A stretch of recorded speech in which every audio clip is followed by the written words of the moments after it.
අද අපි ඔබ රැගෙන යන්නේ සාගරයේ ඉතාම ගැඹුරු පතුලකට. ඉතින් මේ ගැඹුරු මුහුදු පතුලේ කිසිවෙකුටත් නොපෙනී අදෘශ්‍යමාන සෙවණැල්ලක් වගේ සැරිසරන මහා විනාශකාරී බලවේගයක් තියෙනවා. මුළු ලෝකයක් දනගැස්විය හැකි වගේම එක මොහොතකින් මුළු නගරයක් අලු කර දැමිය හැකි ඒ බියකරු තාක්ෂණය ගැනයි අද අපේ කතාව. ඇත්තටම අද අපි කතා කරන්නේ නවීන න්‍යෂ්ටික සබ්මරීන සහ ඒවා සතු මාරාන්තික බලය ගැනයි. මේ දර්ශනය බලන්න මේ ඇමරිකානු නාවික හමුදාවේ ඔහායෝ පන්තියේ සබ්මරීනයකින් ටයිටන් 2 මිසයිලයක් අත්දා බලන ආකාරයයි. මේ මිසයිලයක් සතු විනාශකාරී බලය කිලෝටොන් 475ක් පමණ වෙනවා. ඒ කොච්චර බලයක්ද කියනවා නම් හිරෝෂිමාවට හෙළපු පරමාණු බෝම්බේ බලය කිලෝටොන් 12ක් 13ක් වගේ ප්‍රමාණයක් වුණා නම් සිතා බලන්න මේ සබ්මරීනය කොයිතරම් බලවත් එකක්ද කියලා. අද අපි මේ වීඩියෝ එකෙන් බලමු න්‍යෂ්ටික සබ්මරීනයක් ක්‍රියා කරන්නේ කොහොමද? මේවා නිර්මාණය කරන්නේ කොහොමද? සහ මේවා ලෝකේ යුද ඉතිහාසයේ බියකර්ම තාක්ෂණය ලෙස සැලකන්නේයි කියලා.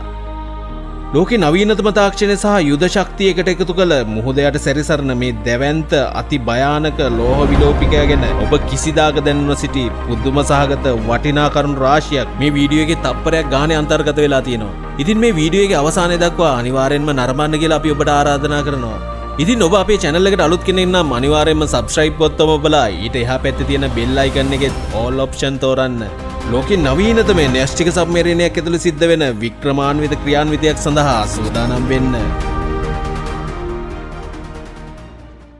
සබ්මරීනයක් කියන්නේ විශාල වානීය යෝධයෙක්. ඉතින් මේ තරම් බර දෙයක් ජලයට පාවෙන්නේ කොහොමද? මේක තේරුම් ගන්න නම් අපි ආකිමිඩිස් නියමය ගැන දැනගන්න ඕන. සරලව කිව්වොත් ඒ නියමයට අනුව වස්තුවක් ජලයට දැමුව විට ඒ මගින් ඉවත් කරන ජලයේ බරට සමාන උඩුකුරු තෙරපුම් බලයක් එම වස්තුවට ලැබෙනවා.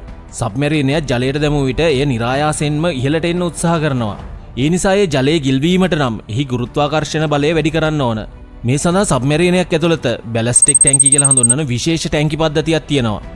මේ ටැංකි වලට වාතය පිරවු විට සබ්මරීනය සැහැල්ලු වී ජලය මතු පිටට එනවා. නමුත් මේ ටැංකි වලට ජලය පිරවු විට සබ්මරීනය බර වී ජලය යට ගිලෙනවා. මේක හරියට මාළුන්ගේ සිරුරේ තියෙන ස්වීම් බ්ලැඩර් එක වගේ. මාළුන්ට ජලයේ විවිධ මට්ටම් වල පීනන්න මේක තමයි ගොඩක්ම උපකාරී වෙන්නේ. සබ්මරීනයක් ඉදිරියට ගමන් කරන්නේ විදුලි බලයෙන් ක්‍රියා කරන ප්‍රොපෙලර් එකක් මගින්. සබ්මරීන එක හදවත වගේ වැදගත්ම කොටසක් තමයි එහි ප්‍රොපෙලර් එක. මේක ඉතාමත් දියුණු ඉංජිනේරු තාක්ෂණයෙන් හදපු විශේෂ කොටසක්. මේකේ තියෙන විශේෂත්වය තමයි කැවිටේෂන් කියලා හඳුන්වන වතුර බුබුලු හැදිලා සද්ද එන එක නවත්තන එක. මේකේ තල හදලා තියෙන්නේ හරිම විශේෂ වක්‍ර වූ හැඩවලට. මොකද සබ්මරීනයක් වුණාම කිසිම ශබ්දයක් නොනැගෙන්න සද්ද නැතුව යන එක තමයි ඉතාමත්ම වැදගත්. නමුත් නවීන න්‍යෂ්ටික සබ්මරීන වල න්‍යෂ්ටික රියැක්ටර් එකක් තියෙනවා. මේකෙදි එන්ජින් එක ඇතුලේ නියුක්ලියර් ෆිෂන් කියන ක්‍රියාවලිය සිද්ධ වෙලා අති විශාල උෂ්ණත්වයක් ගොඩනගෙනවා. ඒ උෂ්ණත්වය පාවිච්චි කරලා වතුර රත් කරලා හුමාලය හදලා ඒකෙන් ටර්බයින් කරකවල තමයි නැව ඉස්සරහට යන්න ඕන බලයයි ඇතුළත පද්ධති වලට අවශ්‍ය වන ඉලෙක්ට්‍රිසිටි පවර් එක හදාගන්නේ. පරණ ඩීසල් සබ්මරීන වගේ නෙවෙයි මේවට හුලන් ගහන්න වතුරින් උඩට එන්න ඕනේ නැහැ. ඒ නිසා මාස ගණනාවක් වුණත් වතුර යට ක්‍රියාන්විතවල යෙදී ඉන්න පුළුවන්. මේවායේ බලය උත්පාදනය කිරීම සඳහා භාවිතා කරන්නේ යුරේනියම් කියන රසායනික වර්ගය. මේවා ප්‍රමාණයෙන් කුඩා වුණාට ඉතාමත්ම බල සම්පන්නයි. ඒ නිසා ඒ තෙල් ගහන්නේ නැතුව ඕන තරම් දුරක් අවශ්‍ය ඕනම වේගයකින් යන්න පුළුවන්. ඒ මගින් විශාල ශක්තියක් නිපදවන නිසා මාස ගණනාවක් වුණත් ජලයට රැඳී සිටීමට මේවාට හැකියාව තියෙනවා. ඒ වගේම සබ්මරීනයක් දකුණට හෝ වමට හැරවීම සඳහා විශේෂ වර්ටිකල් රේඩාර් පද්ධතියක් භාවිතා කරනවා.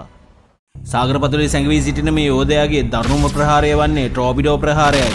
මේක බොත්තමක් බීමෙන් පමණක් සිදුවෙන දෙයක් නෙවෙයි. ඉතාමත් නිර්වද්‍ය විශිෂ්ට ඉංජිනේරු තාක්ෂණයක් සහ විනයගරුක මෙහෙයුමක එකතුවක්.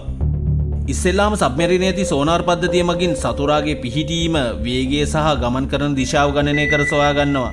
මේ දත්ත සබ්මරීනයේ ප්‍රහාරක පාලන පද්ධතියට ලබා දෙන්නේ තප්පරයකින් 10න් පංගුවක නිර්වද්‍යතාවයක් සහිතවයි. ටොර්පිඩෝ එක විදීමට පෙර එය අඩංගු වානේ නලය මුහුදු ජලයෙන් පුරවනවා. මේ සිදු කරන්නේ නලයේ ඇතුළත පීඩනය සහ පිටත සාගරයේ පීඩනය සමාන කිරීමටයි. ඉතින් මේ පීඩනයන් සමාන නොවුනොත් නලයේ දොර විවෘත කරන විට මුහුදු ජලය අධික වේගෙන් සබ්මරීනය තුළට කඩාවදින්න පුළුවන්. ඉතින් පීඩන සමාන වුණාට පස්සේ නලයේ පිටත දොර විවෘත කරනවා. දැන් ටොර්පිඩෝ එක පවතින්නේ කෙලින්ම මහා සාගරයට නිරාවරණය වෙලා. පැරණි සබ්මරීන වල වගේ නෙවෙයි නූතන න්‍යෂ්ටික සබ්මරීන වල ටොර්පිඩෝ පිටතට විදින්නේ වෝටර් රෑම් කියන තාක්ෂණයෙන්. ඉතින් ඉහළ පීඩනයක් සහිත ජලපහරක් මගින් ටොර්පිඩෝව නලයෙන් ඉවතට තල්ලු කරනවා. ඉතින් මේ පීඩනය ඇති කරන්න පහසුවෙන්ම වාතය භාවිතා කරන්න පුළුවන්කම තිබුණත් ඒ විදිහට වාතය භාවිතා නොකරන්නේ මතු පිටට මතුවන වායු බුබුලු මගින් සබ්මරීනයේ පවතින ස්ථානය සතුරාට හෙළිවෙන නිසායි. නලයෙන් පිට වූ සැනින්ම ටොර්පිඩෝවේ එන්ජිම පනගෙන් වෙනවා. සමහර ටොර්පිඩෝ තුනී වයර් එකක් මගින් සබ්මරීනය සමග සම්බන්ධ වී පවතිනවා. ඉතින් ඒක නිසා ඉලක්කය කරා ගමන් කරන මාර්ගය වෙනස් කිරීමේ හැකියාව සබ්මැරීනයේ සිටින නිලධාරීන්ට තියෙනවා. තවත් සමහර ඒවා සතුරාගේ ශබ්දය හඹා ගොස් ඉලක්කය විනාශ කරලා දාන්න පුළුවන් එකෝස්ටික් හෝමින් තාක්ෂණයෙන් යුක්තයි. ඉතින් එක් නිවැරදි ට්‍රෝපිඩෝ ප්‍රහාරයකට මුළු නෞකාවක්ම සාගර පතුලේ විහිදන් කිරීමට ගත වෙන්නේ සුළු මොහොතක් පමණයි. න්‍යෂ්ටික සබ්මැරීන සහ ඩීසල් ඉලෙක්ට්‍රික් සබ්මැරීන අතර ලොකු වෙනසක් තියෙනවා. ඩීසල් සබ්මැරීන වලට ඒවායේ තියෙන බැටරි චාර්ජ් කරගන්න දින 2-3කට වරක් ජලය මතු පිටට එන්න සිද්ධ වෙනවා. නමුත් න්‍යෂ්ටික සබ්මැරීන වලට එහෙම නැහැ. ඒවට ආහාර පාන තියෙන කල් ජලයට මෙහෙයුම් කරන්න පුළුවන්. සබ්මැරීනයක් නිර්මාණය කිරීමත් හරිම සංකීර්ණ වැඩක්. ඩීසල් සබ්මැරීනයක් හදන්න වසර 10ක විතර කාලයක් ගත වෙනවා. ඒ වගේම න්‍යෂ්ටික සබ්මැරීනයක් හදන්න වසර 15ක් 17ක් විතර කාලයක් ගත වෙනවා. ඉතින් අපේ අසල්වැසි ඉන්දියාව සතුව සබ්මැරීන 17ක් විතර තියෙනවා. ඒ අතරින් 4ක් න්‍යෂ්ටික සබ්මැරීනයි. ඉන්දියාව මේ වන විට ඔවුන්ට අවශ්‍ය සබ්මැරීන ඔවුන් විසින්ම නිපදවා ගන්නවා. ඒ සඳහා රුසියාව, ජර්මනි සහ ප්‍රංශය වැනි රටවල් වල තාක්ෂණික සහාය ලබා ගන්නවා. ලෝකයේ යුද ප්‍රබලයා ලෙස සැලකෙන ඇමරිකාව සතුව සබ්මැරීන 71ක් පමණ තිබෙනවා. ඉතින් අදෘශ්‍යමාන ලෙස සාගර ගැඹුරේ සැරිසරන මේ භයානක වානේ ලෝහ යෝධයන් ලෝක යුද බලය තීරණය කරන ප්‍රධාන සාධකයක් බවට පත් වෙලා තියෙනවා. මුහුද ගැඹුරේ සිට රහසිගතව විනාශකාරී අති ප්‍රබල ප්‍රහාරයන් දියත් කිරීමට පුළුවන් මේ න්‍යෂ්ටික සබ්මැරීන ක්‍රියාන්විත අවස්ථාවකදී සටන નિરાයාසයෙන් ජයග්‍රාහී මාවතට ගෙන යාමට විශාල ශක්තියක් ලබා දෙනවා. ඉතින් මිත්‍රවරුනි, අදට සමුගන්නයි සූදානම් වෙන්නේ. අද වීඩියෝ එක ගැන ඔයාලගේ අදහස් අපි දැනගන්න කැමතියි. පහළ කමෙන්ට් සෙක්ෂන් එකේ අපි ඒ සම්බන්ධයෙන් කතා කරමු. අද අපි ගෙනාවු තොරතුරු වැදගත් කියලා හිතනවා නම් මේ වීඩියෝ එකට ලයික් කරන්න පුළුවන්. ඒ වගේම අපේ channel එක subscribe කරන්නත් පුළුවන්.